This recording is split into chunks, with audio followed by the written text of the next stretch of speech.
sumber-sumber keanekaragaman hayati di wilayah darat. Contohnya apa? Contohnya di hutan di tropis, ada juga pegunungan, ada gurun, ada padang rumput. Dan di sini kalian tahu nggak sumber keanekaragaman hayati? Contoh keanekaragaman hayati, baik flora, fauna yang ada di dunia itu apa aja? Jadi sebutin contohnya. Apa tadi?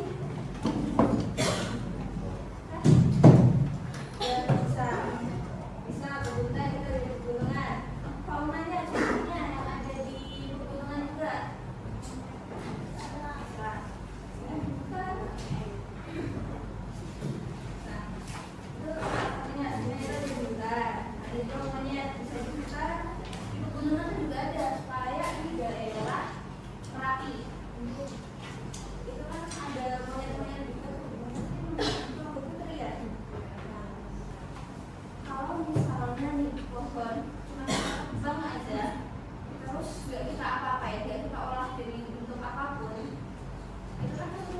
Jualnya cuma sedikit. Beda kalau misalnya batang-batang pohon ini kita tebang, kita bersihin, kita potong-potong, terus kulitnya kita buang, terus kita bentuk kayak misalnya meja ini, kursi yang kalian pakai ini. Itu kan kalau misalnya kita olah perlu apa ya, usaha manusia yang lebih gitu. Pasti nilai jualnya bakal tinggi. Soalnya prosesnya pun juga sulit. Dipotong dulu jadi bentuknya kayak panjang lebar kayak gini, terus ada yang dipotong kecil-kecil, dibentuk, dipaku dulu. Itu makanya nilai-nilai material bangunan ini tadi bakal jadi tinggi, nilai kayunya bakal jadi tinggi gitu. Oke. Kita lihat dulu. menghadap ke atas. Satu.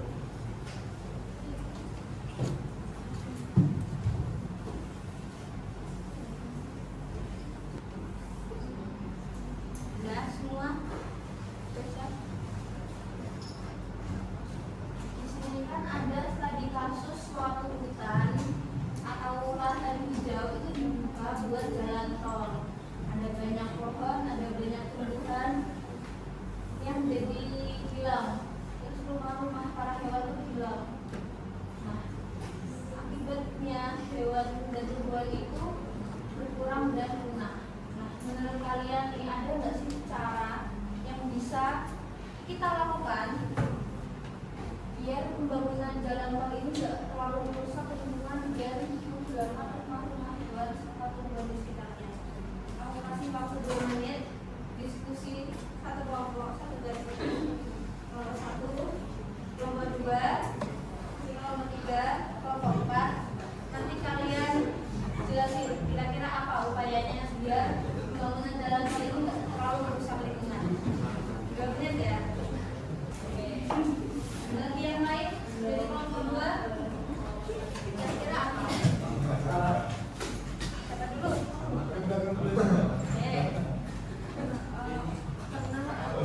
Soal konsep wildlife crossing, wildlife crossing jadi mungkin di jalanan itu kan, kalau itu kan antara dibangun di bawah atau dia dibangun di atas. Ya. Jadi nanti disediakan tempat bagi hewan-hewan ini buat mereka menyeberang, jadi itu beraman buat mereka.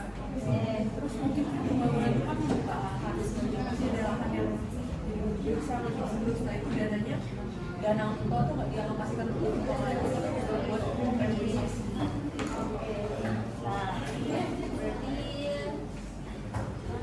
tetap dibangun jalan tol, tapi tetap ada jembatan buat hewan-hewan bisa kayak pindah dari satu tempat ke tempat lainnya. Terus dilakukan revitalisasi biar jalannya terlalu besar. Bagus. Ada hutan. Itu tuh dia pisah sama jalan yang dimana jalannya tuh benar-benar padat. Padat lalu lintas, makanya hewannya itu nggak bisa nyebrang.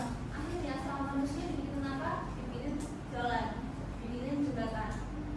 Terus setelah dibikin jembatan, di situ tuh ada berbagai macam hewan yang lalu lalang di jembatan itu.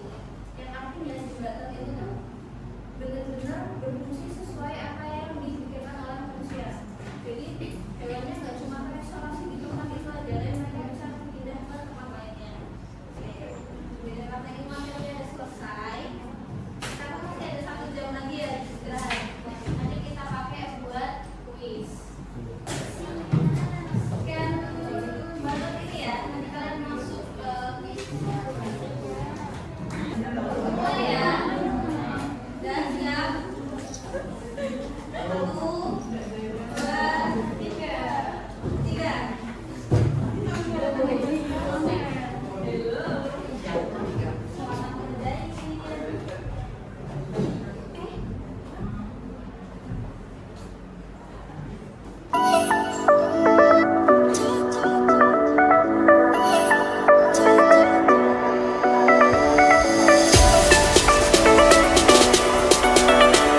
bangsa